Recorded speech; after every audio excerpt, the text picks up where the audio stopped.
चलो नेक्स्ट देखते हैं क्वेश्चन आपके लिए, ठीक है। तो बेटा आप एक बार इसको रीड कर लो, क्या दिया है, step x plus step minus x is equal to x square minus 3x minus 1 solve for x, ठीक है। तो बेटा जिनको समझ में आ रहा है थोड़ा पॉज कर लो वीडियो को, 2-3 मिनट टाइम लगाओ, ठीक है, सॉल्व करो, ठीक है। चलो तो आई होप आप टाइम दिए हो, ठीक है, नहीं दिए हो तो कोई दिक्कत नहीं, चलो सॉल्व करते हैं। तो बेटा जैसे कि यहाँ पे दिया है step x plus step minus x is equal to x square minus 3x minus 1, जैसे कि अभी हम प्रॉपर्टी देखे step x plus step minus x की दो ही वैल्यू होती है, एक 0 होती है और एक -1 होती है। तो बेटा इस क्वेश्चन को हमें दो केस में डिवाइड करना पड़ेगा, इस क्वेश्चन को हमें दो केस में डिवाइड करना पड़ेगा। जैसे कि मेरे पास क्या दिया है, step x plus step minus x is equal to x square minus 3x minus 1। तो बेटा यहां पे दो केस होगी, केस वन में मान रहा हूं x इज इंटीजर, ठीक है, केस 1 x इज इंटीजर। इस चीज को मैं सेट ए मान रहा हूं, कंडीशन ए, कि अब हम क्या मान के चल रहे हैं, x बिलोंग्स टू इंटीजर है। तो बेटा x belongs to integer, step x plus step minus x 0 हो गया, 0 is equal to x square minus 3x minus 1, ठीक है। तो बेटा इस क्वाड्रेटिक को सॉल्व करके x square minus 3x minus 1 equal to 0, क्या इसको सॉल्व करके आंसर इंटीजर आ रहा है क्या, नहीं आ रहा है ना। x की वैल्यू क्या आ रही है, x is equal to 3 plus और माइनस अंडर रूट कितना बन रहा है बेटा, बी स्क्वायर माइनस 4ac, तो यहाँ पे 13 divide by 2, root 13 divide by 2, ठीक है। तो ये दोनों भी इंटीजर नहीं है, हमने क्या लिया था, x इंटीजर है और ये आउटपुट क्या आ रहा है, 3 प्लस और माइनस रूट 13 बाय 2। तो बेटा ये अगर इसको मैं b मान लेता हूं, ये दोनों सेट है बेटा, तो हमारा जो सोल्यूशन होगा बेटा केस 1 के लिए सोल्यूशन होगा हमारा S1 x belongs to a intersection b। देखो क्वेश्चन को केस का मतलब क्या है, मैं दो पार्ट में डिवाइड कर रहा हूं, जैसे हम मॉड में ऑलरेडी कर चुके हैं, ठीक है। तो बेटा x belongs to a intersection b है और हमें दिख रहा है a इंटरसेक्शन b क्या आ रहा है, सीधा सीधा फाई आ रहा है। a इंटीजर्स का सेट है और b में क्या है, इरेशनल वैल्यूज आ रही है, तो इरेशनल नंबर इंटीजर थोड़ी होंगे, ठीक है। आंसर क्या आएगा इसका, केस 1 में हमें कोई सोल्यूशन मिला ही नहीं। केस 2 की बात करते बेटा, केस 2 में क्या होगा, x इंटीजर नहीं है, x does not belongs to integer, तो ये मेरे लिए कंडीशन सी हो गई, ठीक है। तो बेटा अब क्या करना है यहाँ पे, अगर x इंटीजर नहीं है तो step x plus step minus x क्या होता है बेटा, -1, तो -1 इज इक्वल टू क्या आ रहा है, -1 is equal to x square minus 3x minus 1, तो क्या मिल रहा है, एक्स स्क्वायर माइनस 3x बेटा 0 हो गया। अब यहाँ पे x की वैल्यू क्या आ रही है, 0 और 3, 0 और 3। बेटा अभी हमने x को इंटीजर नहीं माना था, x की वैल्यू क्या ली थी, अदर देन इंटीजर, ठीक है, और आंसर क्या मिला, इंटीजर। तो अभी अगर हम केस 2 का सॉल्यूशन S2 की बात करें, x belongs to C intersection D होगा और ये भी हमें 5 मिला। बेटा फाइनली हम सॉल्यूशन क्या लिखते हैं, सारे केसेस का यूनियन करते हैं। आंसर क्या होता है बेटा, आंसर क्या होता है, x belongs to S1 union S2। बेटा हमारा S1 भी 5 है, S2 भी 5 है, तो आंसर क्या आ गया, x belongs to 5, x belongs to 5, ठीक है। तो बेटा देखो अब इसमें दुखी नहीं होना है, क्या रे सर इतना सॉल्व किया आंसर कुछ भी नहीं, आंसर मिला, 4 नंबर लाने के लिए जो चाहिए था वो मिल गया, ठीक है। तो कभी भी step x plus step minus x अगर आपको क्वेश्चन में दिख रहा है तो आपको क्या समझना है, हमारा क्वेश्चन दो पार्ट में डिवाइड होगा। Part 1 x belongs to integer, वहां सॉल्व करो, अगर कोई इंटीजर वैल्यू आ जाती तो हमारे सोल्यूशन में होती, ठीक है, तो हमारा सोल्यूशन S1 हो गया। फिर हम सेकंड पार्ट में जाएंगे कि x इंटीजर नहीं है, x does not belongs to integers, solve करो, अगर यहां पे कोई नॉन इंटीग्रल वैल्यू आती तो हमारे सॉल्यूशन में होती। तो अभी क्या होगा बेटा, केस 1 केस 2 में दोनों में हमें कोई वैल्यू मिली नहीं, इसलिए हमारा आंसर क्या आ गया, 5। तो देखो बेटा डायरेक्ट आपका क्वेश्चन, अब यहां पे बहुत सारे बच्चे गड़बड़ करते, कुछ भी लिखते हैं, ठीक है, उनको समझ में नहीं आता करना क्या, एक्स को क्या करना है, स्टेप एक्स का क्या करना है, स्टेप माइनस एक्स क्या करना है। सिंपल है, आराम से बस हमारे पास दो कंडीशन, उसको अप्लाई करेंगे, आंसर आ जाता है, ठीक है। थोड़ा इसको अच्छे से नोट डाउन कर लो, ठीक है। चलते हैं नेक्स्ट। अब कुछ प्रॉपर्टीज है जो आपके क्वेश्चन सॉल्विंग को आसान बनाएगी। बेटा if step x is less than equal to n, देखो प्रॉपर्टी क्या कह रही है कि अगर step x less than equal to n है तो एक्स की वैल्यू n+1 से छोटी होगी, ठीक है। एन इंटीजर है बेटा, स्टेप एक्स कैसा है, स्टेप एक्स अगर लेस देन और इक्वल टू एन, ठीक है। जैसे एग्जांपल यहां पे ले सकते हैं, अगर मान लो स्टेप एक्स लेस देन और इक्वल टू 5 है, तो बेटा स्टेप एक्स की वैल्यू क्या होगी, स्टेप देखो GIF हमेशा इंटीजर होता है, तो यहां पे GIF की वैल्यू क्या होगी, 5 4 3 2 -1 सब कुछ आ रहा है एंड में, है ना, माइनस इन्फिनिटी तक जाएगा एकदम बिल्कुल। तो बेटा इसको अगर मैं ग्राफ पे देखना चाहूं, step x less than equal to 5 है, सबसे बड़ी वैल्यू क्या है स्टेप एक्स की 5 है। अगर स्टेप एक्स 5 है तो एक्स की मैक्सिमम वैल्यू क्या आएगी बेटा, अगर स्टेप एक्स 5 है तो एक्स की मैक्सिमम वैल्यू कहां आएगी, 6 से जस्ट छोटा है ना, 6 नहीं आएगा, 6 माइनस आएगा। तो बेटा 5 से लेके 6 तक का पार्ट तो इसके कारण मिल रहा है, उसके पहले 4 से लेके 5 तक का पार्ट 4 के लिए मिलेगा। इसका मतलब क्या हो रहा है बेटा, देखो step x less than equal 5 हम क्या देखेंगे, एक्स बहुत नीचे तक तो हो गए, एक्स मैक्सिमम कहां तक है 6 माइनस तक है, एक्स मैक्सिमम कहां तक है 6 माइनस तक। तो हमें क्या समझ में आ रहा बेटा, अगर step x less than equal to 5 है तो स्टेप एक्स की मैक्सिमम वैल्यू 5 है और उसके कारण एक्स की मैक्सिमम वैल्यू क्या आएगी 6 माइनस। तो बेटा फाइनल आंसर क्या मिला, x belongs to minus infinity to 6। तो यहां पे प्रॉपर्टी दिख रही है बेटा, step x less than equal to n था, एक्स क्या आएगा बेटा n+1 से छोटा, एक्स क्या आ रहा है एक्स इज लेस देन 6, 6 क्या बेटा 5+1। ठीक है, आई थिंक समझ पा रहे हो। तो कभी भी आपको डायरेक्टली अगर GIF की इनइक्वालिटी गिवन है, किसी नंबर के साथ गिवन है, तो वहां पे आप इस तरीके से सॉल्व कर सकते हो। ठीक है, अगर मान लो बेटा हमारा n इंटीजर नहीं है, स्टेप एक्स लेस देन और इक्वल टू मान लो 15.2 है, तो बेटा एक बार बता मेरे को स्टेप एक्स की वैल्यूज क्या क्या हो सकती है, स्टेप एक्स की वैल्यूज क्या क्या होगी। अगर step x less than equal to 15.2 है तो बेटा स्टेप एक्स की वैल्यू क्या होगी 15 तक होगी, है ना। कहां से आएंगे, बहुत दूर से आ रहे हैं, 14 15, इसके पहले 13 भी रहा होगा, है ना, उसके पहले 12 रहा होगा, तो कहां तक जाएंगे स्टेप एक्स, कहां तक जाएगा आपका 15 तक जाएगा। ठीक है, तो अभी हमारे स्टेप एक्स की मैक्सिमम वैल्यू क्या है 15, तो बेटा स्टेप एक्स की मैक्सिमम वैल्यू 15 है, तो एक्स मैक्स कितना आएगा, एक्स मैक्स कितना आएगा बेटा 16 माइनस, तो इसका मतलब क्या है एक्स लेस देन 16 हो गया, एक्स लेस देन 16 हो गया, एक्स की वैल्यू क्या आ गई, x belongs to minus infinity to 16। समझ रहे हो बेटा। तो अगर इनकेस कभी n अगर वहां इंटीजर नहीं थे तो क्या करना है, देखना है कि भाई स्टेप एक्स की मैक्सिमम वैल्यू कहां तक जा रही है, स्टेप एक्स की मैक्सिमम वैल्यू जहां तक जा रही है वहां तक फिर हम देखेंगे एक्स की मैक्सिमम वैल्यू क्या होगी। ठीक है, तो बेटा प्रॉपर्टी क्लियर है, step x less than equal to n then x less than n+1 where n is integer and n अगर इंटीजर नहीं है तो इस तरीके से देखना है एक बार। ठीक है, तो बेटा इसको अच्छे से लिख लो, नोट डाउन कर लो। ठीक है, चलो चलते हैं नेक्स्ट प्रॉपर्टी की तरफ। If step x is equal to n, if step x is equal to n then x belongs to n+1। तो इसका तो काफी एग्जांपल है, अगर हम स्टेप x को 3 ले लेते हैं, स्टेप x 3 है तो बेटा x की वैल्यू कहां से कहां होगी, कौन से नंबर के लिए स्टेप x 3 आएगा, 3 से लेके 4 तक, where 3 is included 4 is excluded. ठीक है, तो if step x is equal to n then x belongs to interval n,n+1। ठीक है, यहां पे शायद ये एक्स्ट्रा साइन आ गया बेटा। ठीक है, ये ओपन इंटरवल हमारी जहां पे लेफ्ट हैंड साइड इंक्लूडेड है, राइट हैंड साइड एक्सक्लूडेड है। ठीक है बेटा, क्लियर है। अगर स्टेप एक्स n है तो x belongs to n where n is included n+1 is excluded. ठीक है, एग्जांपल आप लिख सकते हो, तो इसको लिख लो फटाक से बेटा। चलते हैं नेक्स्ट प्रॉपर्टी की तरफ। Step x less than x implies x less than n, step x less than n implies x less than n where n belongs to integer. बेटा ये सब छोटी छोटी प्रॉपर्टीज मैंने खुद बनाई क्योंकि क्वेश्चन में बहुत बार हमें काम आता है, इनइक्वालिटी में जब भी हमारा ग्रेटेस्ट इंटीजर आएगा तब हमें ये सब चीजें जरूरी होती है।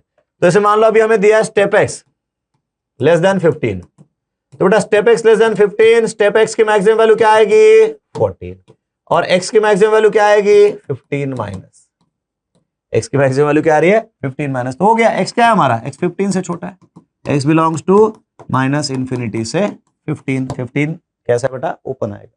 ठीक है, तो अगर आपको step x less than n integer है, अगर वो दिया आपको क्या करना है, स्टेप एक्स की मैक्सिमम वैल्यू निकालनी है, स्टेप एक्स मैक्स है 14, तो एक्स मैक्सिमम क्या होगा बेटा 15 माइनस, तो हो गया हमारा एक्स क्या होगा लेस देन 15 होगा। ठीक है, तो बेटा इस प्रॉपर्टी को भी लिख लो, एग्जाम्पल को भी लिख लो अच्छे से। चलो next, step x greater than और equal to n then x belongs to n to infinity. ठीक है बेटा, यहां पे अभी क्या दिख रहा है हमें, एग्जाम्पल लेते हैं, स्टेप एक्स ग्रेटर देन और equal to 5, step x greater than और इक्वल टू 5, तो बेटा यहां पे स्टेप एक्स की मिनिमम वैल्यू क्या आ रही है, स्टेप एक्स मिनिमम इज 5 और बेटा स्टेप एक्स मिनिमम 5 है तो ग्रेटेस्ट इंटीजर 5 आ रहा है, मिनिमम एक्स की मिनिमम वैल्यू क्या होगी, सबसे छोटी वैल्यू एक्स की जिसके लिए उसका ग्रेटेस्ट इंटीजर फंक्शन 5 आ रहा है, तो कौन सी वैल्यू बेटा 5 सबसे छोटा नंबर है जिसके लिए उसका ग्रेटेस्ट इंटीजर फंक्शन क्या आएगा 5 आएगा। ठीक है, तो ये क्या बोल रहे हैं बेटा, हमारा ग्रेटेस्ट इंटीजर फंक्शन कैसा है 5 या उससे ज्यादा है, 5 या उससे ज्यादा, तो बेटा एक्स की वैल्यू क्या होगी, एक्स की वैल्यू भी 5 या फिर उससे ज्यादा होगी, एक्स की वैल्यू भी क्या होगी 5 या फिर उससे ज्यादा होगी। ठीक है, समझ गए बेटा? तो इसको भी अच्छे से नोट डाउन कर लो।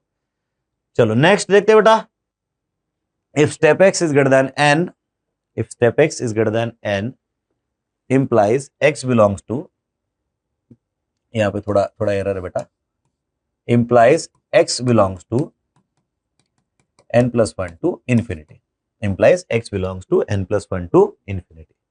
ठीक है, ये कैसे आ रहा है? एग्जांपल ले सकते हैं, स्टेप x ग्रेटर देन 5 मान लेते हैं, 5 से बड़ा है, तो बेटा स्टेप x की मिनिमम वैल्यू क्या आ रही है? बेटा हम स्टेप x के लिए सिर्फ इंटीजर ही देखते हैं, स्टेप x सिर्फ इंटीजर ही होता है, तो स्टेप x मिनिमम कितना आ रहा है? 6 आ रहा है, और स्टेप x अगर मिनिमम 6 है तो x मिनिमम की वैल्यू क्या होगी? 6 होगी। x मिनिमम की वैल्यू क्या होगी? 6। इसका मतलब क्या बेटा? x belongs to 6 to infinity, x belongs to 6 to infinity. Okay, clear है बेटा? चलो, तो ये भी प्रॉपर्टी लिख लो। चलो अब कुछ क्वेश्चंस प्रैक्टिस करते इन्हीं प्रॉपर्टीज के ऊपर फटाफट। चलो तो नेक्स्ट चलते बेटा, सॉल्व। क्वेश्चन दिया बेटा -2 लेस देन और equal to 2x plus 3 less than equal to 4। ठीक है, चलो एक बार ये बता देता हूं मैं। ठीक है, काफी आप सोचोगे अरे सर क्या क्या दे दिया इधर। ठीक है, तो स्टेप बाय स्टेप एक एक प्रॉपर्टीज यूज करते जाते हैं। ठीक है, तो जैसे कि हमें क्या दिया बेटा यहाँ पे -2 less than equal to step 2x plus 3 less than equal to 4। तो बेटा सबसे पहले क्या करूंगा मैं, हमने पढ़ा था कि अगर कोई इंटीजर एडिशन सब्ट्रैक्शन में जीआईएफ के अंदर ऐड या सब्ट्रैक्ट किया हुआ इंटीजर उसको बाहर निकाला जा सकता है। तो बेटा क्या मिल रहा है? Step 2x plus 3 is less than equal to 4 and greater than equal to -2। अब क्या करें बेटा, इनइक्वालिटी हम सीखे प्रॉपर्टी में कि आप क्या कर सकते हो, दोनों साइड सेम नंबर से ऐड सब्ट्रैक्ट कर सकते हो। तो एक काम करूंगा मैं 3 से सब्ट्रैक्ट कर दूंगा। क्या कर रहा हूं इस इनइक्वालिटी में? हर जगह से 3 सब्ट्रैक्ट कर रहा हूं। तो -2 - 3 is -5 less than equal to step 2x is less than equal to 1। तो बेटा हमारा स्टेप 2x की वैल्यू कहां से कहां है? -5 से 1 के बीच में, -5 से 1 के बीच में। तो बेटा इसका मतलब क्या है? स्टेप 2x का मिनिमम वैल्यू -5 है। ठीक है, अब इसमें हमें देखना है कि 2x की मिनिमम वैल्यू क्या हो सकती है, मैक्सिमम वैल्यू क्या हो सकती है। ठीक है, तो बेटा इससे हमें क्या समझ में आ रहा है कि हमारा जब स्टेप 2x कैसा है, ग्रेटर देन इक्वल टू -5 है, तो स्टेप 2x की मिनिमम वैल्यू क्या आ रही है बेटा? मिनिमम वैल्यू कितनी आ रही है? -5। तो बेटा 2x की मिनिमम वैल्यू क्या है? 2x की मिनिमम वैल्यू -5 है। हमारा x मिनिमम कितना आ रहा है? -5/2 आ रहा है। x मिनिमम कितना आ रहा है? -5/2। समझ पा रहे हो बेटा? तो यहां से क्या समझ में आ रहा है? x मिनिमम -5/2 है। अगर इधर हम सॉल्व करें तो क्या पता चल रहा है? Step 2x is less than equal to 1। तो बेटा स्टेप 2x की मैक्सिमम वैल्यू क्या है? स्टेप 2x मैक्सिमम कितना आ रहा है? 1 आ रहा है। तो बेटा 2x की मैक्सिमम वैल्यू क्या होगी? 2x मैक्स कितना आएगा बेटा? वो आएगा हमारा 2 माइनस। तो x मैक्सिमम कितना आ रहा बेटा? 1 माइनस। इसका मतलब क्या समझ में आ रहा बेटा? इससे हमें ये समझ में आ रहा है कि हमारा जो x की वैल्यू है, x कैसा है? x ग्रेटर देन और equal to -5/2 and x less than 2। समझ पा रहे हो बेटा? यहां से क्या समझ में आ रहा है? हमारा 2x कहां से कहा होगा बेटा? 2x हमारा -5 से स्टार्ट होके 2 तक जाएगा, है ना? ये दिख रहा है 2x की मिनिमम वैल्यू -5, 2x की मैक्सिमम वैल्यू -2, 2 से डिवाइड कर दिया बेटा, x की minimum value -5/2 and maximum value 1 minus. ठीक है बेटा, तो इसमें क्या लिख सकते हैं? सीधा सीधा x बिलोंग्स टू -5/2 2 पे ओपन आएगा। समझ रहे हो बेटा? प्रॉपर्टी वो अभी जो हमने प्रॉपर्टी सीखी उसको भी यूज कर सकते हैं, है ना? जैसे हमने क्या देखा था, अगर हमारा स्टेप x किसी नंबर से बड़ा है, किसी इंटीजर से ग्रेटर देन और इक्वल टू है, ठीक है, इसका मतलब क्या है? स्टेप के अंदर जो भी हमारा नंबर है उसकी मिनिमम वैल्यू क्या होगी? वो इंटीजर खुद होगा।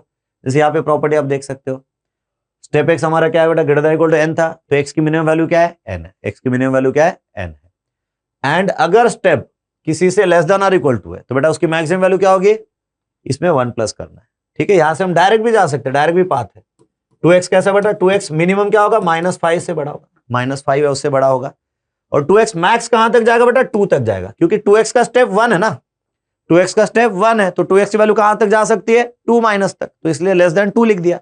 अब यहां पे भी आप डिवाइड बाय 2 कर दो तो क्या आ रहा है? -5/2 less than equal to x less than 1। समझ में आ रहा बेटा? सॉरी, यहाँ पे x लेस देन 1 है, x लेस देन 1 है, तो आंसर में क्या आएगा बेटा? यहाँ पे x लेस देन 1 है, तो आंसर में हमारे पास क्या मिल रहा है? x belongs to -5/2 to 1। तो बेटा इस तरीके से भी सोच सकते हैं, या फिर आप अगर प्रॉपर्टीज आपके दिमाग में अच्छे से फिट हुई है तो आप डायरेक्टली भी देख सकते हो कि 2x की मिनिमम वैल्यू -5 है एंड मैक्सिमम वैल्यू 2 माइनस है। क्लियर है बेटा? समझ में आ रहा है?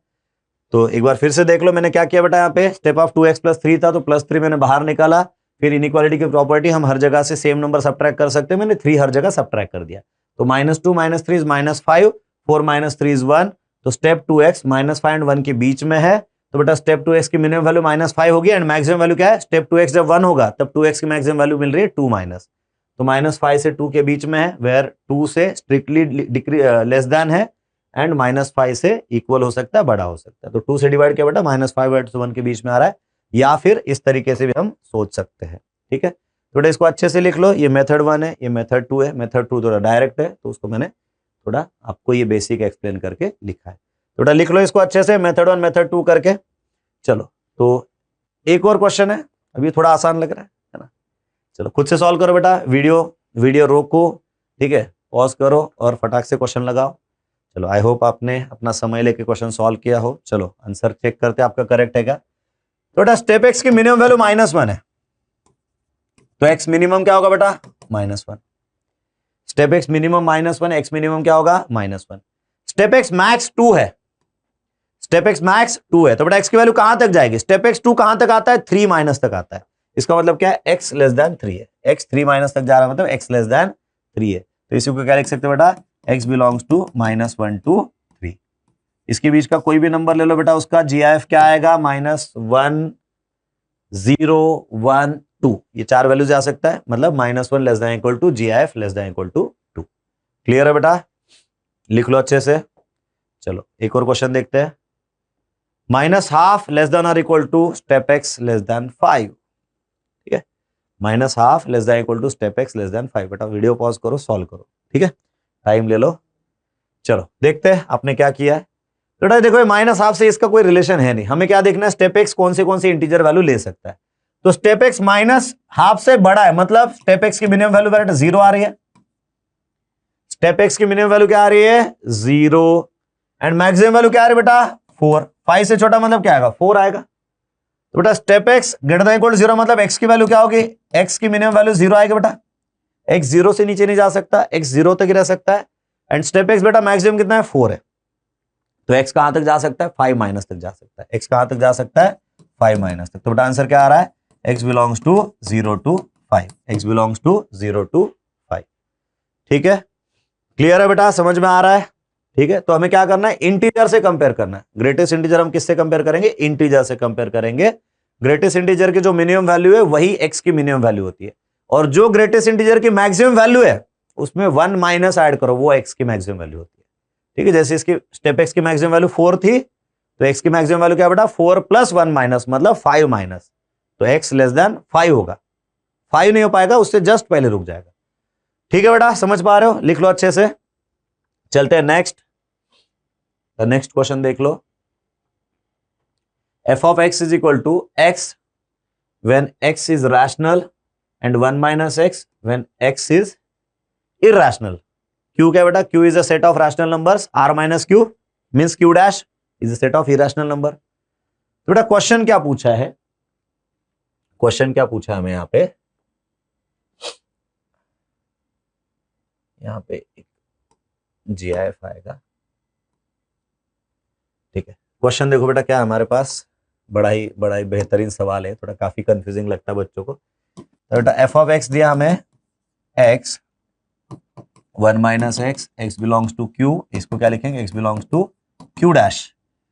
वैल्यू चाहिए बेटा हमें f of 1 का step of f of 1, greatest integer value of f of 1 plus mod of GIF of f of e। ठीक है बेटा, क्या चाहिए हमें, f of 1 and f of e। f of 1 का हमें ग्रेटेस्ट इंटीजर फंक्शन चाहिए, f of e का ग्रेटेस्ट इंटीजर फंक्शन एंड उसका मॉडुलस। ठीक है, तो देखते हैं बेटा क्या होता है इसमें। तो f of 1 निकालना बेटा, सबसे पहले f of 1 कैसा है, 1 इज रैशनल नंबर।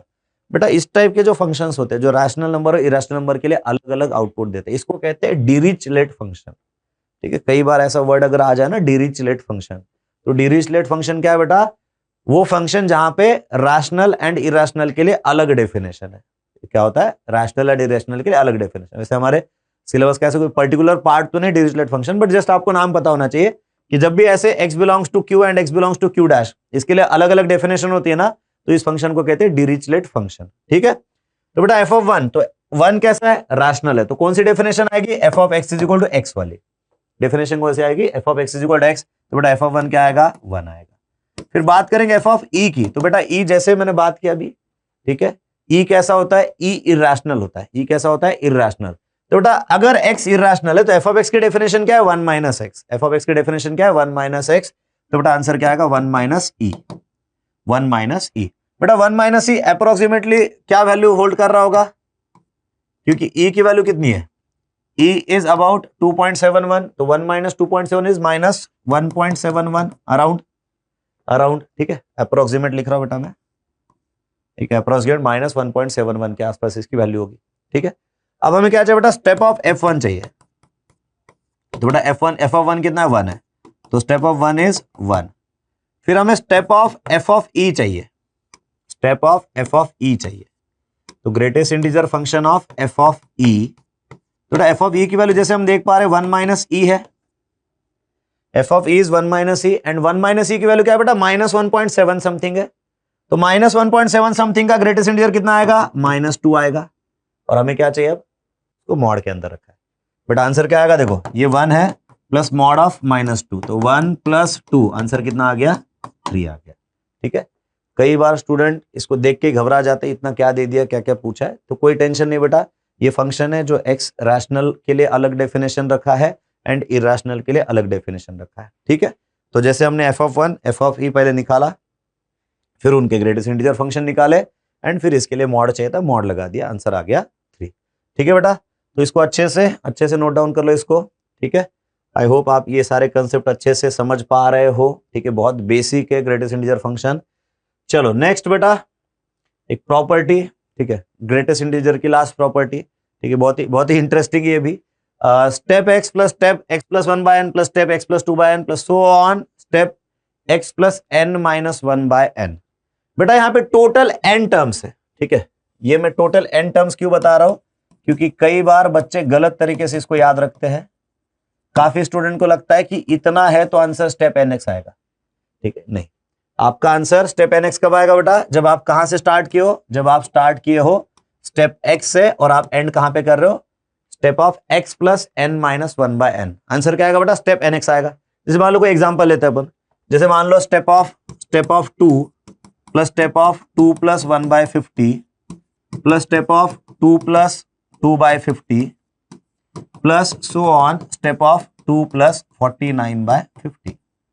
थोड़ा आंसर क्या लिखेंगे, अब एक एक काउंट करेंगे, एक एक कैलकुलेट करना है क्या, नहीं, सीधा सीधा क्या करेंगे, आंसर क्या आ रहा है हमें, स्टेप ऑफ 2 इंटू 50, आंसर क्या आ रहा है 100, आंसर क्या आ रहा है 100। अच्छा, यहाँ पे x इंटीजर हो जरूरी है क्या, नहीं बेटा, यहाँ पे x क्या है, x is any real number, हाँ, n कैसा है, n इज इंटीजर, n कैसा है, इंटीजर, n इंटीजर का, n तो नेचुरल नंबर ही ले लेंगे। ठीक है, ठीक है बेटा, n क्या लेंगे, n नेचुरल नंबर। तो अगर क्या x को फ्रैक्शन लेंगे तो ये काम आएगा क्या, बिल्कुल काम आएगा। क्या x को हम फ्रैक्शन लेंगे तो काम आएगा क्या, आएगा।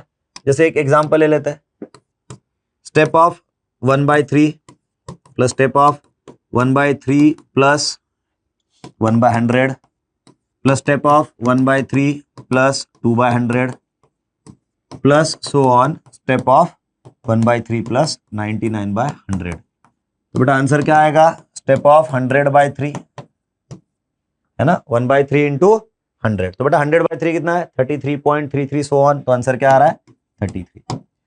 बेटा जैसे ऊपर वाले में दिख रहा है हमें, हर एक नंबर क्या है बेटा, 2 या 3 के बीच में, 2 और 3 के बीच में। जैसे पहला वाला 2 था, फिर ये 2 पॉइंट समथिंग, फिर ये भी 2 पॉइंट समथिंग, एंड वाला भी क्या आ रहा है बेटा, 2 पॉइंट समथिंग आ रहा है।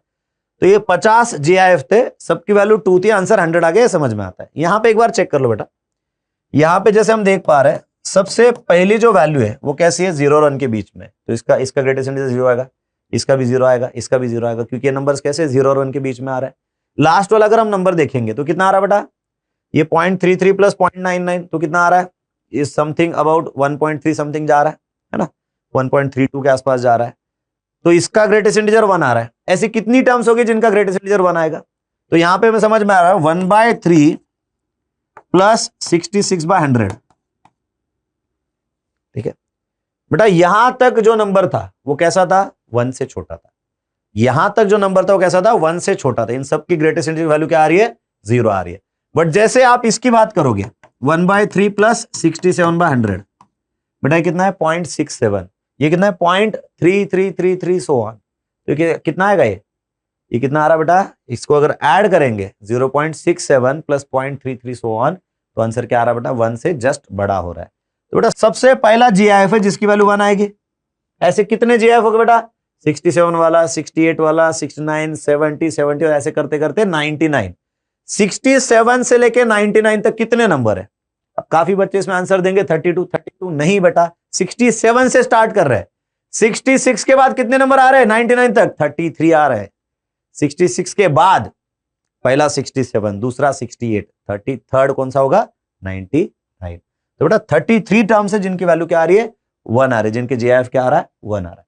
तो बेटा हमेशा हम ऐसे काउंट नहीं कर सकते, हमेशा ऐसे काउंट नहीं कर सकते, इसीलिए ये प्रॉपर्टी हमारे पास कि अगर आपके पास step x plus step of x plus 1/n plus step of x plus 2/n so on step of x plus n minus 1/n तक अगर आपकी एडिशन गिवन है तो उसको आप डायरेक्टली कन्वर्ट कर सकते हो स्टेप ऑफ nx में, जिसका आपका आंसर इजीली मिल जाएगा। x इंटीजर होने की कोई नीड नहीं है, x राष्ट्र कोई भी रियल नंबर चलेगा, n हमें नेचुरल नंबर चाहिए। ओके तो बेटा आई होप आप सारी प्रॉपर्टीज अच्छे से समझ चुके हो।